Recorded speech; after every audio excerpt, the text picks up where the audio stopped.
My name is Rabbi Jared Grover. I'm the rabbi of Beth Tikva Synagogue. Today's program is co-sponsored by my congregation, by Adath Israel congregation, and by Beth Shalom. Together, we're pleased to bring you this conversation between myself, Rabbi Cutler from Adath Israel, and Yaakov Katz, who is the editor-in-chief of the Jerusalem Post. The format of the conversation today will be a little bit informal. Rabbi Cutler and I will go back and forth with Yaakov, focusing, of course, on what's currently going on in Israel. And if you'd like to ask some questions of your own, you'll find in the chat box an opportunity to type some questions. And Rabbi Cutler is going to be reviewing the questions from time to time. And if there's something really interesting or provocative, he might read from the questions list. We have an hour with Yaakov, so I know we want to make the most of our time together. Yaakov Katz is the editor-in-chief of the Jerusalem Post. He's the author of Shadow Strike, Inside Israel's Secret Mission to Eliminate Syrian Nuclear Power. He's also the co-author of Weapon Wizards, How Israel Became a High-Tech Military Superpower, and Israel versus Iran, The Shadow War. His books have been published in a number of languages, including English, Hebrew, Czech, Polish, Japanese, and Mandarin. Yaakov served for close to a decade as the paper's military reporter and defense analyst, and was a lecturer at Harvard, where he taught an advanced course in journalism. He also served as Israel correspondent for Jane's Defense Weekly. Prior to taking up the role of editor-in-chief, Yaakov served for 2 years as a senior policy advisor to Naftali Bennett during his tenure as Israel's Minister of Economy and Minister of Diaspora Affairs. In 2013, Yaakov was one of 12 international fellows to spend a year at the Nyman Foundation for Journalism at Harvard University.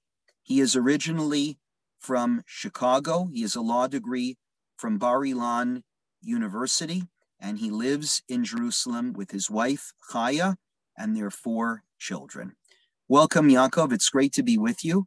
I'm going to turn it over now to my colleague, Rabbi Cutler, who will begin with the first question. Thank you. Thank you, Rabbi Grover, and also thank you to Yaakov for joining us.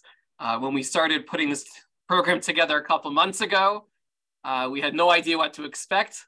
And as it turns out, today is a really important day in Israeli history. I hope you get us started by just situating us literally in your office. What have you seen from your office window in the last 24 hours? And what have you seen on the streets in the last couple of weeks?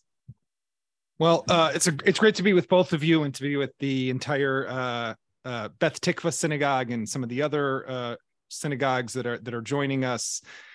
This is a important time, I think, in the history and the story of the state of Israel, and also in just the trajectory of the Jewish people and what's happening here in Israel and the challenges that we are facing as a people on the streets and how they affect not just us here in Israel, but around the world, the entire Jewish people. So what's happened here, I thank God I haven't been in my office for the last 24 hours. I do get to go home every once in a while still. But just a couple hours ago, outside my window right over here, this is Jaffa Road, Rehov Jaffa, which is basically the main road at the entrance to Jerusalem. We're situated, for people who are familiar with the central bus station, we're just about a stone's throw away from there. And there was a huge protest that kind of made its way down Jaffa Road, flags, drums, blocking the light rail, blocking traffic. Traffic here has been a disaster. I made the mistake of leaving the city in the morning. I thought I'd make it back before the protest. I did make it back before the protest, but the roads were already completely blocked. I was able to get, about a 20-minute walk from my office. I ditched my car. I hope it hasn't been towed, and I didn't get too high a ticket, but I'm not too hopeful. I'll see if I'll be able to find it later tonight. And I can even show you, I showed you guys the But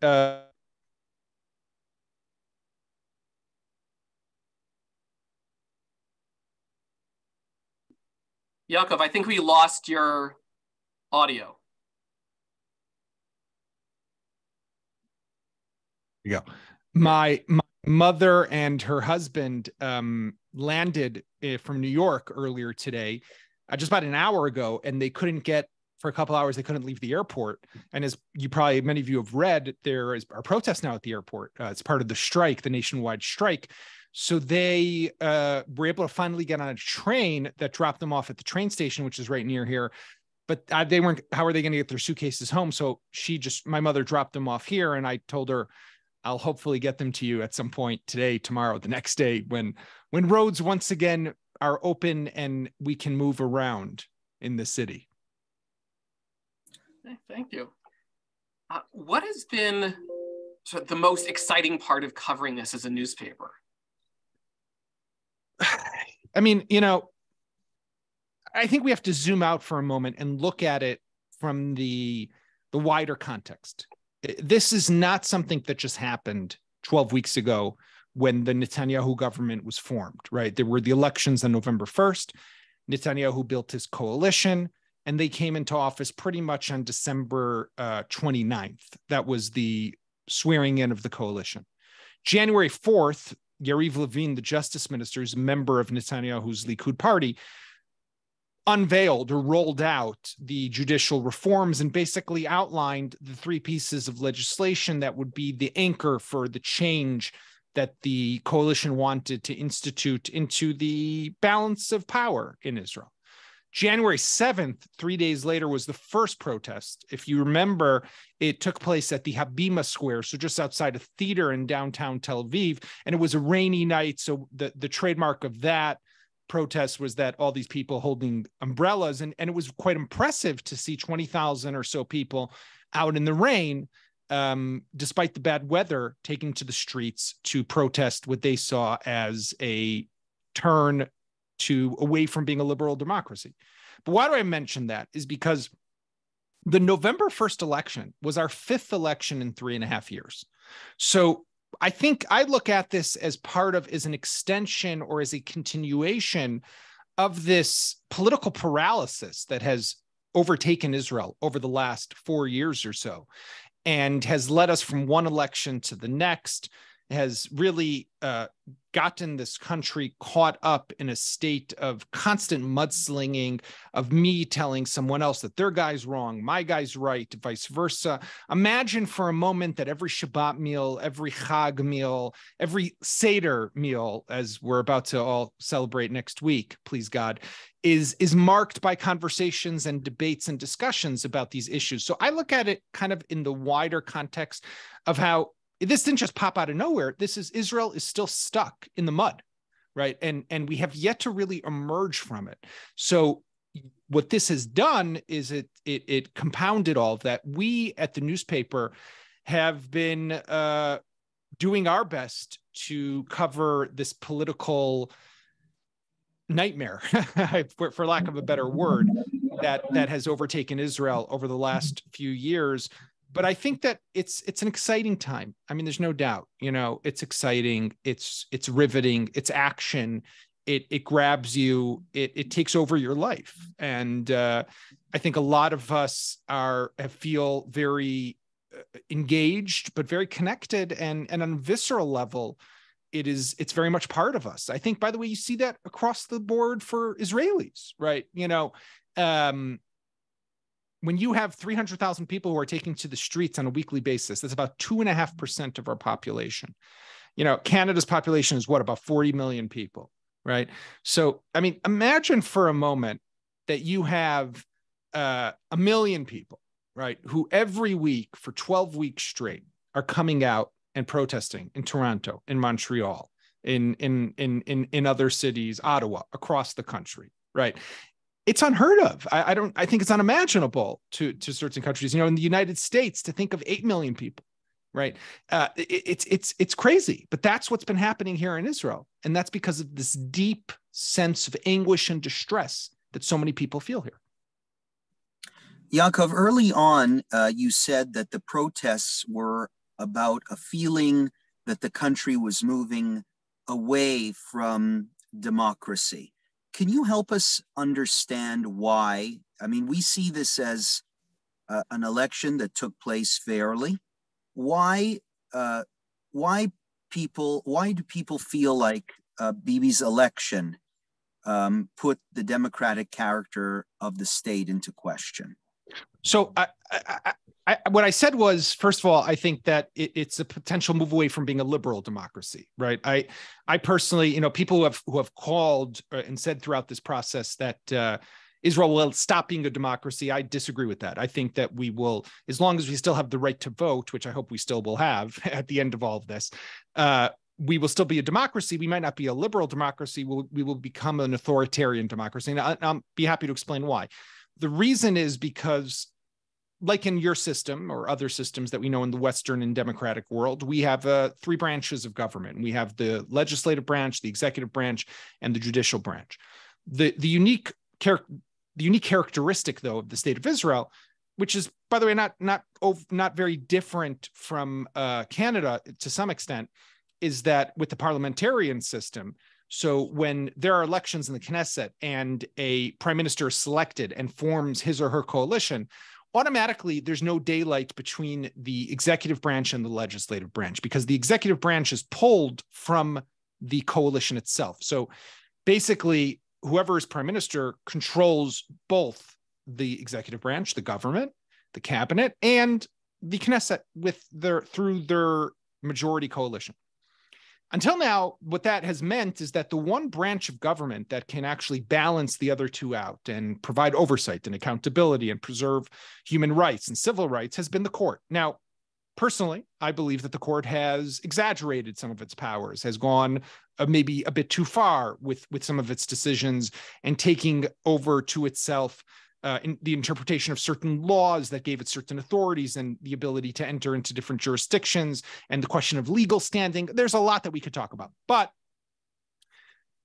and I'll just say one other thing. It also makes sense that there should be reforms, right? I think the way we select our Supreme Court justices for a long time has not been right. I think there's a problem when judges are part of the process that select other judges. However, when they outlined or rolled out their judicial legislation, what they spoke about were three pieces of law, primarily. The first was the change to the Judicial Appointments Committee. And they basically wanted to say that they will have the exclusive majority and they will not need to work with anyone else on the committee. So coalition now will be able to select who the judges are. So Netanyahu tomorrow, theoretically, could decide that his personal lawyer in his corruption trial that's ongoing for bribery, fraud, and breach of trust will become the next president of the Supreme Court. Right? I mean, he could decide that I'll be the next president of the Supreme Court. That won't happen because he reads what I write. So unlikely for that. So that's one. Now we could say maybe we could live just with that.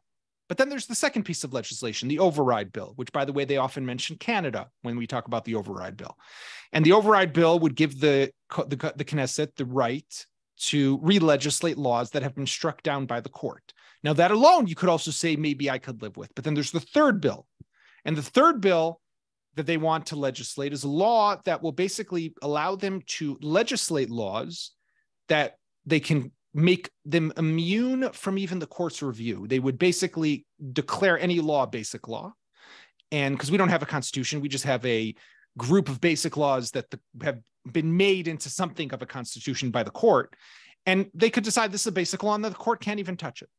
So each on their own, you could say, okay, maybe I could somehow survive. But the moment you have all three, you are erasing any potential for checks and balances or oversight by the court. The coalition now will stack the court with its people. The coalition will be able to overturn court decisions, and the coalition will be able to pass legislation that could potentially undermine civil rights and human rights in the country. And the court won't be able to touch them. And by the way, just to add to the craziness of it all, when asked by the press, I remember at a press conference, what ensures that civil rights or human rights will be protected, Bezalel Smotrich and Simcha Rotman, Smotrich being the finance minister, Rotman, a member of his party, the Religious Zionist Party, is the chairman of the Constitution and Law Committee who's been pushing this through the Knesset, said, oh no, trust us. Now, with all due respect to those two men, I don't think we can trust anyone, right? This isn't about trust. This is about having laws and checks and balances that protect human rights. Now, that's what's at stake here. So now you could have asked me, Rabbi Grover. In your view, the judicial reform was necessary, but what the government proposed was too extreme. In my view, judicial reform is still necessary. In my view, though, what the government did was they went too far. They went too far to take too much of that authority to themselves. And I'll add just one other dimension to it.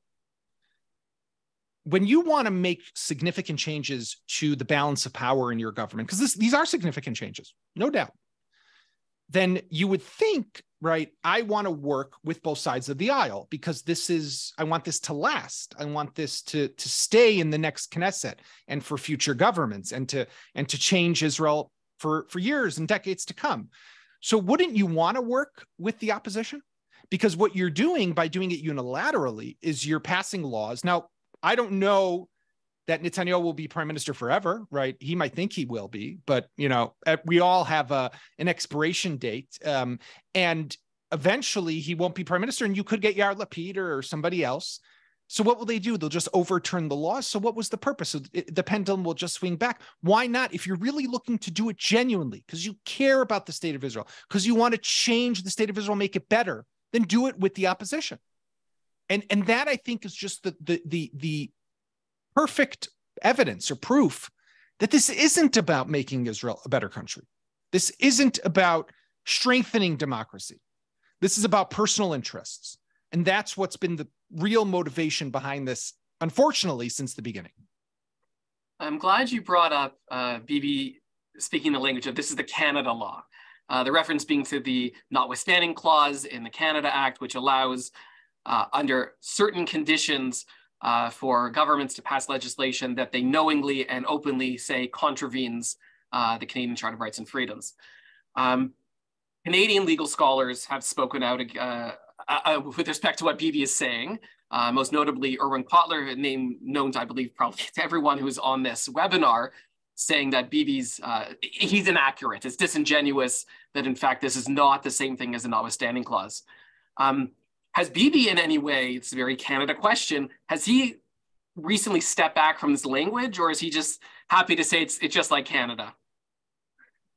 By the way, Erwin Kotler, who I'm proud to be able to call a friend. I saw him on Motzei Shabbat on Saturday night at the protest outside the president's residence. He was there. I'm walking by. I had yet to be to a protest, and I felt, as a journalist, I feel that it's not, we should not be going to protests, but I did want to see what it was. And so I went for the first time, and Erwin was there. I said to Erwin, "Does your wife know that you're here?" His wife, for those who might be who don't know, was the assistant to Menachem Begin back in the day, the leader of the Likud. She tends to take a more right wing approach to things, but Erwin was there and fighting for also Israel's democracy. Netanyahu and other members of his coalition have often touted the Canadian system and the so-called override bill that you have as an example of, no one says that Canada is not a democracy. They've also spoken about the way Canada selects its Supreme Court justices, right? Mostly from, yes, I have a law degree, never practiced, did too much with it. But if I understand correctly, if I remember correctly, Canada, the way it stands, basically the justice minister recommends to the prime minister to part of the problem is it's a little background. It's a moving target. That is to say that de jure, it is basically an appointment of the prime minister through the governor and council. But in practice, starting as back as Paul Martin as prime minister in around 2006, there was some level of greater input from the legislature and the legal world more generally. But Rabbi Kotler, it's just input. At the end, it is the decision of the prime minister. Right. So it was often touted as an example of political people, right, politicians making these decisions. By the way, America in the same, the United States in the same way of, the president nominating and going to the Senate. Now, they do this because most people don't bother to look at why did Canada pass an override bill? What was the background? What was the history? What was that debate that was back in the day about the Constitution and Quebec's request that, it be able to retain its unique character, the culture and the norms of democracies that Canada might have, and New Zealand is another example that they often talk about, that these countries have, which also have constitutions that Israel does not have. So you could say, oh yeah, in Canada it's the prime minister, or in America, in the United States it's the president. But in the US, you then have the Senate confirmation. And in the US, you have a very strong constitution, and you have a way that things are just not done. In Israel, we don't have that. And the reason we don't have a constitution is because it's never been possible for Israel to write, draft, and pass a constitution because of the different interest groups, because of how really divided this country is to a large extent, even before everything that's going on now. I want to circle back to a moment. Oh, sir, go ahead if you have a follow-up. Yeah, Yaakov, you said something about Bibi being extreme in the way he presented these reforms. You're looking at the country now in total chaos and disarray. Do you have any words for the left and their extremism and how they've handled opposing the judicial reforms? And if my question dovetails well there, I want to quote to you something that the Jerusalem Post put in the paper from what Ben-Gvir released recently. He said, the votes of the pilots are worth more than the Golani and the border police. The votes from Tzahala, which is a North Tel Aviv, a wealthy suburb, are worth more than the votes from Dimona and Beersheva, and the votes of high-tech workers are worth more than manual laborers. You mentioned sustained protests of 2.3% of the population being very high. It is in terms of sustained protests, but ultimately 2.3% of the population is under the minimum threshold to get a single Knesset seat. So dovetailing on what Rabbi Grover asked, is there an imbalance in the response, both in terms of what's been done, setting fires on the Ayalon Highway, and are we talking about ultimately, an urban wealthy elite versus, more peripheral individual citizens of Israel? So, I'll try to answer both, but let me just say to Rabbi Grover's question, yes, I think that the opposition could have done things differently. I think that the opposition, when in the beginning of this process, when Yair Lapid, the former prime minister, foreign minister, and now opposition leader, said, we're willing to engage in dialogue, but only if you suspend or freeze legislation for 60 days, that was that was wrong. It was not realistic. And it was exaggerated. I mean, there was an election that was held in Israel. And in this election, Netanyahu won, and he formed a coalition. And his coalition has every right to pass legislation and to carry out what their stated platform was during the election campaign. And by the way, it's not as if they hid that they wanted to they didn't make a secret of their desire to pass judicial reforms. They've said all along that this is something they want to do. So it wasn't a surprise. And I think that Lapid could have done better. I think he could have made more of an effort to reach out to the coalition. And there were different periods that the coalition said, we're open to dialogue. Let's go to the president's residence. Let's meet now. And again, Lapid said, well, only if you freeze all the legislation. At one point, we wrote an editorial that said that Lapid was drunk on the success of the protest. His people called me up and said, Lapid's not drunk. How dare you write something like that? And I said, well, first of all, it's a phrase in English, so, relax. But secondly, yeah, he was enjoying, I think the protests have served him politically well, because had there not been the protest, he would not be able to defeat Netanyahu if there were to be a new election. Now you look at polls, he's soared. And there's a real chance that if elections were to be held tomorrow or sometime soon, he could have a real chance of forming the next government and defeating Netanyahu. So the protests have also served his political agenda. I think that's, by the way, that's the problem. The problem is that we've had two politicians who are very much focused on their political agendas. And you know, while I think that they both care deeply for the country and there are patriots on both sides, I think that to an extent, they are putting somewhat their personal agendas also in the mix. You know, as rabbis, you I'm sure were in synagogue and read Parshat Ki Tisa just a couple of weeks ago, right? Where the story of the Egel HaZahav, right? The golden calf. And then God tells Moshe, you know, we were going to kill all the people. And Moshe, there was this one, I remember reading it in the middle of all of this, and this one pasuk, this one verse grabbed me where he says, Moshe says to God, you know, forgive everyone, but if not, right? Erase my name from the books that you've written. And I thought about that as we're going through what we're going through. And I said, wow, this is, you know, what a leader. Because what was Moshe basically saying? It's not about me, it's about the people. And if the people aren't there, I don't want to be there. And we don't have leaders like that today, that we have to be honest and say, unfortunately. Now, the issue of, to Rabbi Cutler's question of the different classes, there is a part of this protest, without a doubt, is a shift and a change that is taking place in Israel when it comes to classes, right? There are people in this country, and you go to the protests and you see mostly secular Israelis, mostly Ashkenazi Israelis, although it has to be said there have been protests in Beit She'an, which is a predominant Sephardic community with Likud voters. There have been protests with thousands of people in Beersheba, another city in the south in the Negev that gets a lot of Likud votes.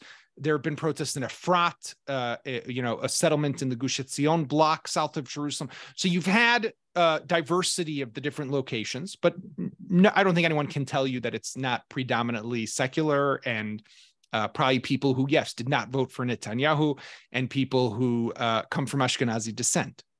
With that said, what I think their concern is, yes, it's about judicial reform. There's probably, they're upset that Netanyahu was still prime minister. But I think what's also underlying here is the fear of where Israel's going. They look at this coalition, right wing, far right, very religious, very ultra orthodox, and they say, what happened to Israel? Where's the Israel that I knew? And that's also taking them out to the streets. That's also bringing them out. And this is a problem, right? You know, we are more divided than ever. And that's why I said in the beginning, it's not just about this. There's something deeper here. And some have asserted that the Supreme Court is all that side has left because they don't have the demographics. And that's where their resistance towards any reformation to the Supreme Court really comes from, is if they don't have the Supreme Court anymore, they've got no political power at all, and the character of the country is likely to change. You know, so I disagree with that for the simple reason that if you look at the votes and the way and the numbers in the last election in November, it was almost 50-50. 50% that voted for the parties in this coalition and 50% that voted for parties that are in the opposition. Now you could say, okay, but 1 second, some of those are Arab votes, true. But there were also hundreds of thousands of votes that went to waste because Meretz did not cross the threshold. The country is divided. The country is, there are those who are voting for those right-wing parties, Likud, the Jewish Power Party of Ben Gvir, the Religious Zionist Party of Smotrich, Shas of Aryeh Deri, United Torah Judaism of Yitzchak Goldknopf. Those are, there is a significant percentage of this country that, yes, is right-wing. There's a significant percentage of this country that still voted for Lapid and Gantz and Yisrael Beitenu of Lieberman and and Meretz and Labor and the Arab parties. So it's not clear cut in that way, number one. Number two is the court has made critical mistakes, which we can't ignore, right? I look at the Supreme Court, 75 years after the establishment of the state of Israel, in 2023, does it make sense that in a country where half of the people are Ashkenazi and half of the people are Sephardim, that you have one Supreme Court justice who is of Sephardic descent?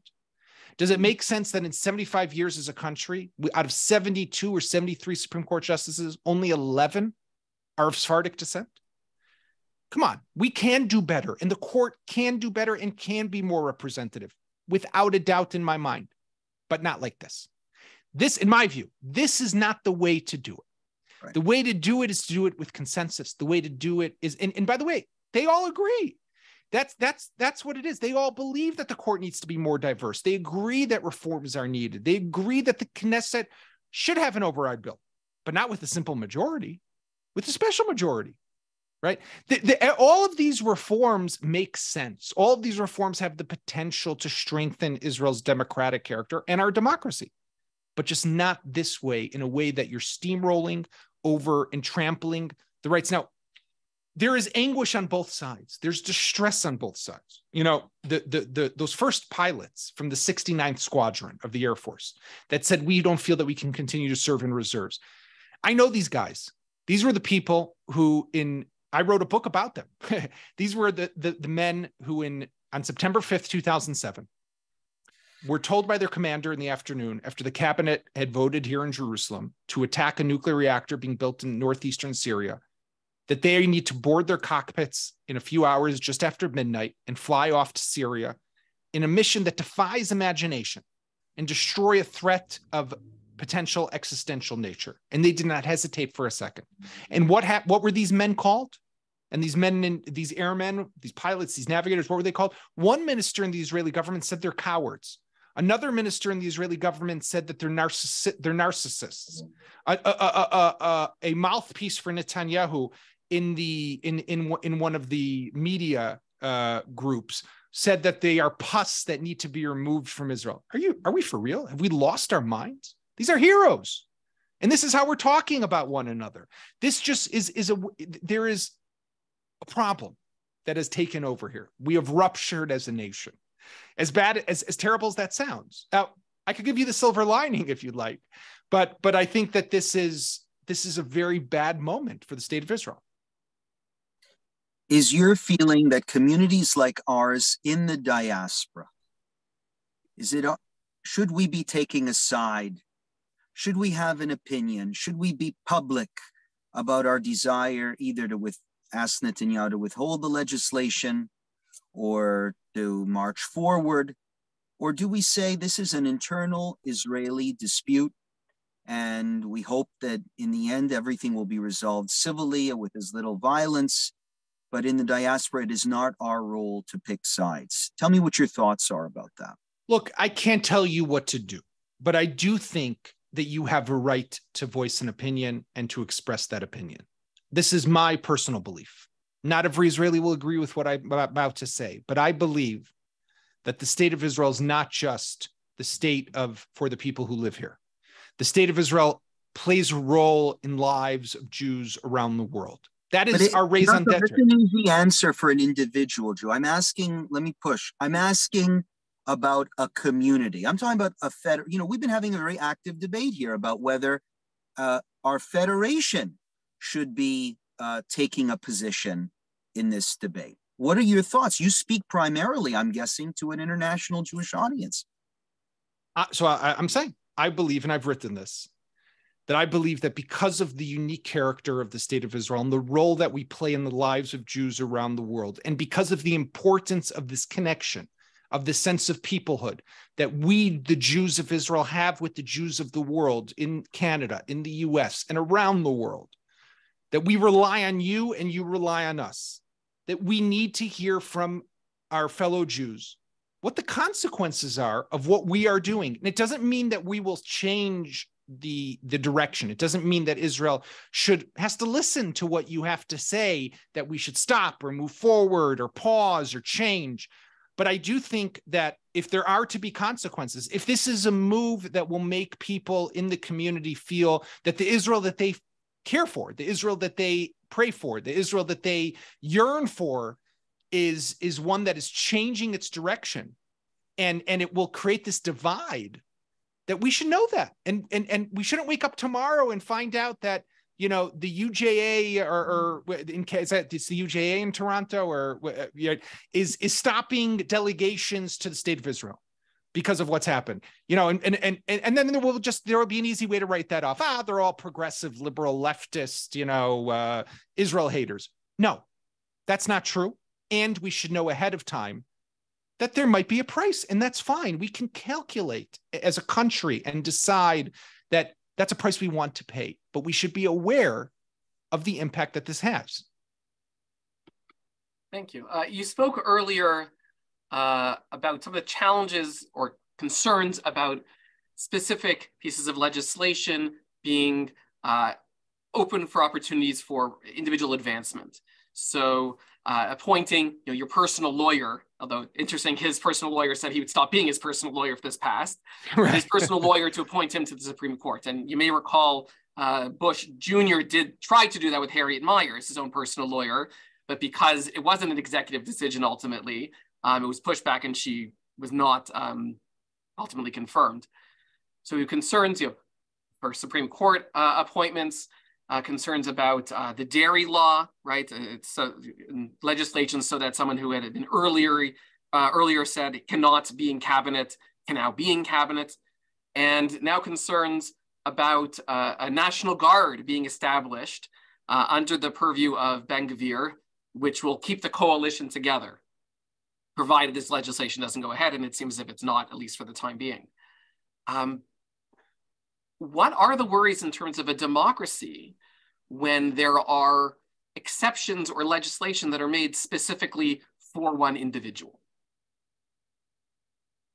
I mean, this is part of what we're dealing with, right? My belief is that if you would look back 10 years ago, I could show you videos of Netanyahu speaking about the Supreme Court of Israel as the most important institution, one that needs to be protected, that he will never touch and will never allow to be changed. These ideas for legislation have come up in the past. They're not new from the last few months. People have tried to get Netanyahu on board, but he refused to. So what did change? His personal circumstances, right? When he is now on trial, and when he's on trial and he goes to bed at night and lies there before he falls asleep, he can't not think about the prospect that he could be convicted and be sentenced to prison. Whatever we think about the trial and the charges being brought against him, it makes no difference. That is the motivation here. When you have a government that has a minister who has been appointed, who is a two-time convicted felon, Aryeh Deri, who was convicted in the early 2000s for bribery, most recently for tax evasion, and he's made health minister and interior minister. That is, in my view, outrageous and an embarrassment and a stain on Israel. On the other hand, I will just say, by the way, the flip side is that when 400,000 people voted for Aryeh Deri, and he was confirmed as a minister by 64 members of the Knesset, and then just 10 Supreme Court justices say, well, it's unreasonable for him to be a minister in the government, that is a slap in the face of the 400,000 people who voted for him. So what's more reasonable, what those 10 people said on the bench, or what 400,000 people when they slipped their ballot into the ballot box? We might have to live with that, but that's some of this is the rules of the game. Some of this is how it's played. Some of this we can live with. I think we have to make a distinction, Rabbi Cutler, between some of those laws that have to do with, let's say, the dairy law and some of this other political maneuvers that are done. For example, what Netanyahu is now giving Ben-Gvir, this private National Guard that will fall under his jurisdiction. I can live with that.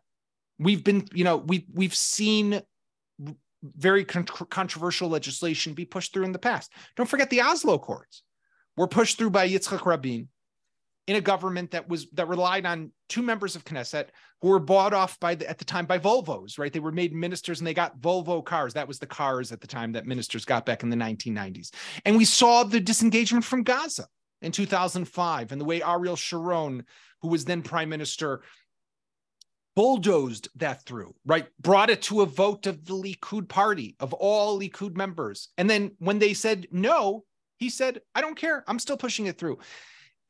There are some things that is the way this is done. The scope of the reforms as they stand is something different, because this really has the potential to alter the basic character and the foundations of what Israel's democracy means. What about the role of Rabbi Grover? No. Rabbi Cutler, I interrupted you last time. You take this one, I'll take the next. What is the responsibility and the role of the English language media in particular here?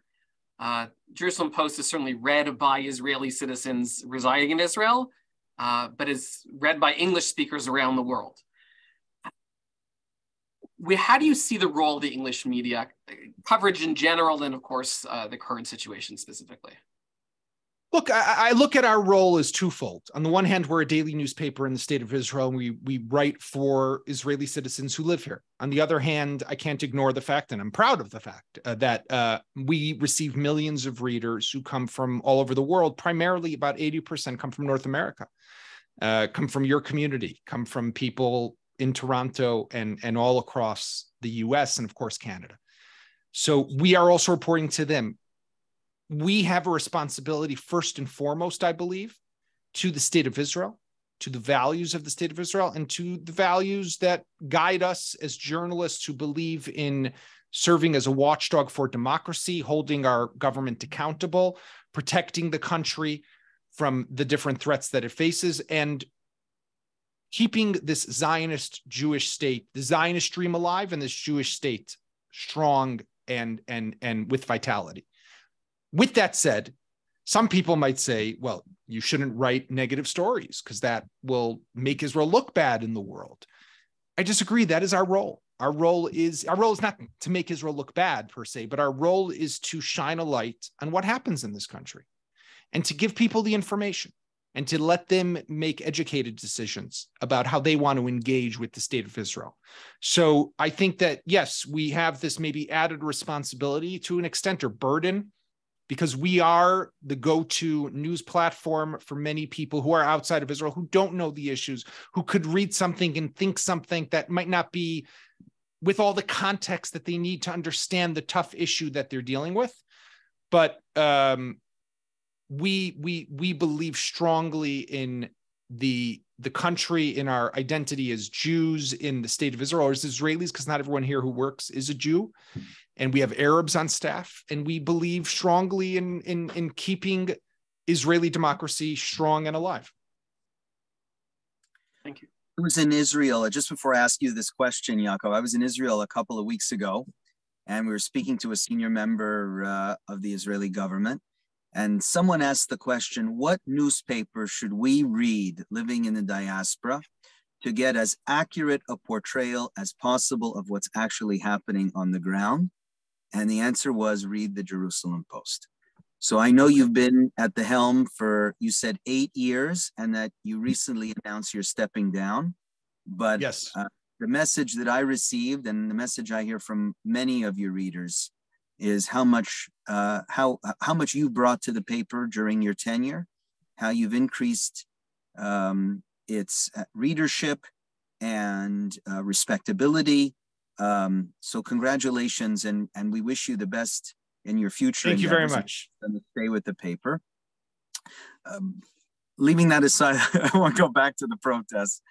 One of the things that I'm proud to say to people when they ask me about the situation in Israel and they show me videos and pictures of what's going on the streets is what a sign this all is of a thriving and wonderful democracy. If you tried to have protests like that in many other countries in the Middle East, they would be hosed down in hours. On the other hand, so now I'm looking at what's developing in the past couple of days, and the protests have become almost like a big party on the streets of the Ayalon. It seems to me they've gotten completely out of hand. And now, you said Bibi is going to speak any minute, but the news is already out that the legislation is going to be delayed. Do you worry that what's been set into motion here is a pattern? Just go to the streets and cause chaos, and you'll get, in the end, what you want. Where is the victory here? Who has won? Did Netanyahu lose? And what are the repercussions if Netanyahu lost? Is he toast? Is he finished? Do you expect him to resign? Or is there some hope here of mending the fissures that have been revealed in the past couple of days? the very deep fissures that have been revealed over the past few days through these protests. Netanyahu, I can see, is actually speaking right now on the television in the newsroom just outside there. He's saying as we speak that he's decided to not give up on the legislation, but to keep it going, but to pause until the summer session to give more time to work on it, which was what was expected. It'll be interesting to see what happens with the protests. I wonder, Rabbi Grover, what this movement, you're right, it has become something of a party. I saw those videos last night of people doing yoga on the Ayalon Highway, right? If you saw those are actually cute. People burning, setting up bonfires. There is that element of it, but there's also that, for so many people to come out day in, day out, does say something. For high-tech companies, my brother works at a high-tech company in Tel Aviv with about 600 employees worth over $1 billion. The CEO today sent out a message to everyone, cancel everything. Here are buses. You all go to Jerusalem to protest. Other high-tech companies did that. There is a strike across the country by the Histadrut, by the labor union. To clarify, are they forcing their employees to go, or they're giving them the opportunity to get on a bus? They're giving them the opportunity. The Histadrut has declared a general strike. The airport was shut down. This is because of the defense minister, right? This is because they were upset about the firing of the defense minister. The firing of the defense minister of Yoav Gallant, I think, was the straw that broke the camel's back. That was the, that final kind of element, and they were waiting. But that showed a negligence and a level of irresponsibility that was unimaginable, right? To fire the defense minister just because he dared to say and to call on you to pause the legislation, by the way, which is what he's doing right now. Right. Let's remember that's what he's doing as we speak. So why did you fire the guy? Which, by the way, he has yet to send the official dismissal letter. So maybe this is all going to change. I don't know. Because only once you get the letter from the prime minister does it actually go into effect. So far, all he did was call him yesterday evening and say, I'm going to be firing you. I don't know exactly where we go from here, to be honest, to your question. I wonder myself, is there a new political movement that's coming out of this protest? Are the protests going to stop now that there is a pause? Will the protests say, okay, we can stop, and let's get Lapid and Gantz and other people into the room with Bibi and the other people and let them negotiate? Is that what's going to happen? My hunch is that the protesters will not give up that easily. My feeling is that they will want to continue, and until this legislation is shelved completely, and that's a problem. I agree. That is, in my view, that's a problem. We need to see real dialogue now. And there are proposals that have been put on the table by the president and by other people. Let's see a real dialogue. Let's see if that's possible. Is that possible with Benjamin Netanyahu sitting as prime minister? Look, a few weeks ago, had you asked me, would Netanyahu cave to the pressure of these protests? I was not sure. I was not sure that he would give in. I was not sure that the protests would have this lasting power, but they have, and that's impressive. I don't remember which, Rabbi Grover or Rabbi Cutler, one of you, I think it was Rabbi Grover, you mentioned that looking around the region, right, it's unimaginable, the democracy that we have here. You don't see that in Tahrir Square in Cairo or in Iran or in Lebanon or in Syria, but we can do that here. This shows the vibrancy of the Israeli democracy, of the Israeli people. I think there's another silver lining, by the way, in all of this, is that this idea, and we spoke before about the demographic makeup of most of the protesters, is that if there was this thought that the secular Israelis from Tzahala and those other places were post-Zionists, as they've been called, the leftists were disengaging from the Zionist enterprise, I think these people are showing that they're not, that they're re-embracing. They've reclaimed ownership of the Israeli flag, right? That has been the trademark of the protests. Everywhere you look, you see flag after flag after flag. It's beautiful to watch from the sense of seeing how much people care for this country. And it's not just they care for their civil rights. I think they genuinely care for Israel because they recognize that Israel is a unique country. We're not like every other country. We are special. We are unique. We have certain special circumstances, right? And I want to hope that is something that we will be able to carry with us. We'll be able to take this and bring it forward in a positive way, I hope. You say that now, Yaakov, but after how many days of these protests, of your parents dropping off their suitcases in your office, do you go, it's enough? First of all, I'll just say that, optimism is always needed in places like this, because if we succumb just to the pessimism, then it will never be good, right? Because there's always what to look at that's bad, right? I think we also have to look at the bigger arc of history here and the bigger story of the state of Israel. We're a 75-year-old country. We have been embroiled in conflict since inception. In 1948 and 56 and 67 and 73 and the first Lebanon War, the first Intifada, the second Intifada, the second Lebanon War, the rounds of violence with Gaza. Terrorism is part of our story forever, and sadly will likely be forever, right? It's not new. It's a story that has always been there. But the reason that we can actually even discuss today judicial appointments and talk about override bills is because today the state of Israel is so strong, is a regional superpower, has military might, has economic power, has energy independence, which we all know how crucial that is in today's complicated world with the Russia-Ukraine war. We have all of that power, which gives us now the ability or the luxury to take a step back and say, oh, how do we appoint Supreme Court justices? Because when you're fighting for survival, when your back is up against the wall, when you don't know if you're going to make it through the day, you don't think about judges. You just want to make it through the day. But we have that opportunity now because we are strong. Because thank God, Baruch Hashem, we're doing well. And despite it all, and it could all go down the drain and it could all turn upside down. And that's what we have to be careful, because the country is so delicate. The situation is so volatile that we have to keep our eye on what really matters. And 75 years is this is our third attempt for Jewish sovereignty, for ribonut, for sovereignty in the state of Israel. The other two previous attempts thousands of years ago did not last that long, right? Just about 70 years, one of them. So we have to keep that in mind. We have to keep in mind that the United States, for example, fought a civil war after just 90 years of independence. We're trying to figure out our national identity. Are we a Jewish and democratic state? Are we a democratic and Jewish state? How much democracy? How much Judaism? What role does each of that play? That's what's really, I think, at the root of this whole fight that we're seeing being played out on the streets below. So how hopeful are you?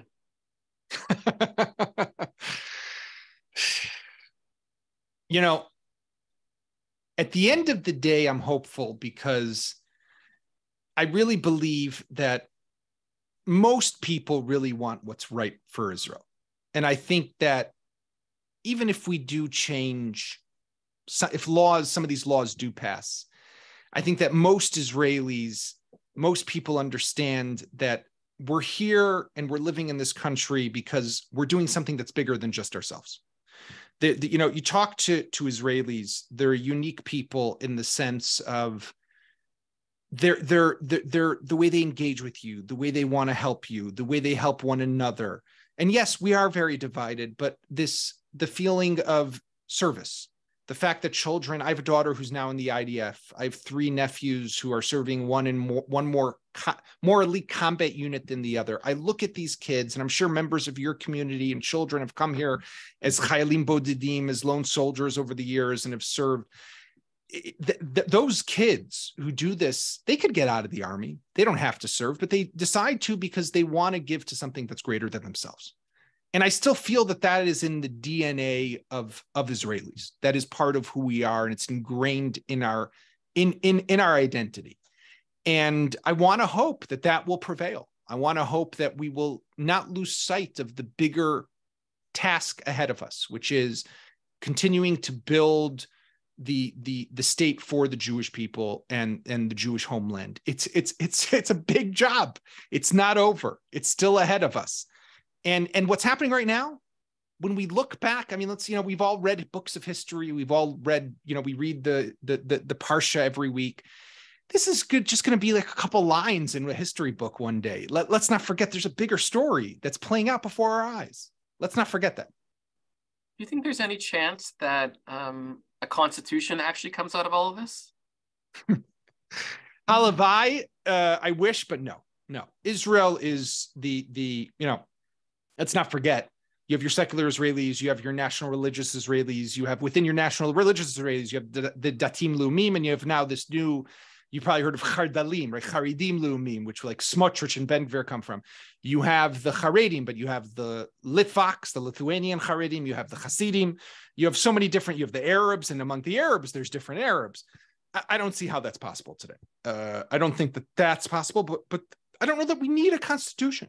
We need some clear rules. We need some clear boundaries. We do need clarity, but not something that we don't need a demolition and a destruction of our system. We need to preserve what we have. Make it better. Rabbi Grover, it's your turn.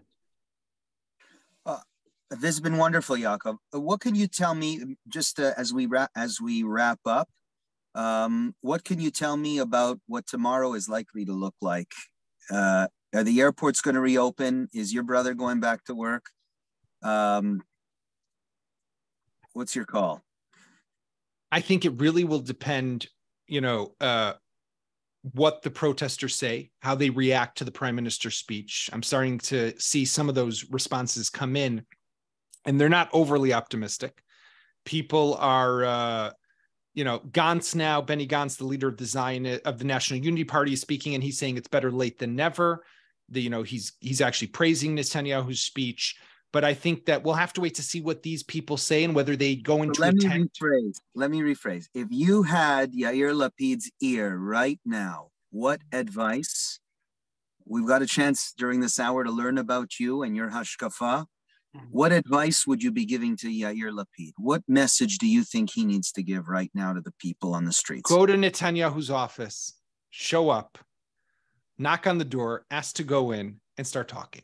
That's what we need. And I also, I think that I have a lot of criticism of Netanyahu. I think that he has put himself before the people. I think that he, because of his personal circumstances, has lost the right set of priorities. With that said, he was elected. He's the prime minister. We have to find a way to work together. This is not sustainable. This is not healthy. The world is watching, and the world sees what we're doing to ourselves.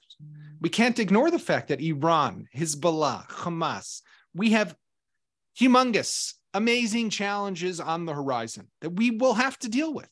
And they're watching us and they're seeing us rip each other apart. And they're saying, this is amazing. We don't have to do anything. Right. They're killing themselves. They're beating themselves. That's the image we want to portray to the world. That's the story we're telling the world today of the uniqueness and the specialness of what Israel and what the Jewish people are. There's something wrong. We have to find that way to come back together. And that sounds nice. I don't know how it's done practically, but I would say to Netanyahu, and to the same thing, drive to Lapid's office and knock on his door. They're both in the Knesset right now. They could it's across, it's a hallway away. We don't have to travel far, right? We don't have to go to China or Ramallah even, or, we don't need Sadat to fly to Israel like he did in 1977. All we got to do is walk across the hallway and talk. Thank you. Thank you Thank you both very much. Thank you, Yaakov. Rabbi Grover, Rabbi Cutler, and to everyone who was with us. I appreciate it. It was great to be with all of you. And I wish everyone Chag Sameach. Pesach is the holiday of freedom. Let's hope we have freedom from some of these protests, a little freedom from the craziness of Israel, but also that we continue on the path of what we're supposed to be doing here in Israel. Thank you so much, Yaakov. Thank you to Bet Tikva and to Beth Shalom and to my colleagues here at Adath Israel for putting together today's program. If you want to know about recording, yes, this program was recorded and it will be on the Adath Israel YouTube channel just as soon as we can get it up. And I'll make sure that Rabbi Grover and the team at Beth Shalom have that link as well. We did have a lot of questions. I wasn't able to get to all of them. I did bring in some of them in terms of my own questions. One of the things that people want to know about is, and we spoke about this specifically, the role of the diaspora. We started off, before Bibi started speaking today, and questioning what that role should be. And I think that remains an open question. And I think we're going to take our cues from our brothers and sisters in Israel in terms of what does unity look like and how we can play a role in that, because I think that's something that at the end of the day, Am Yisrael Chai, and we want to continue that for many, many years to come. Thank you, everyone, and have a wonderful rest of your day.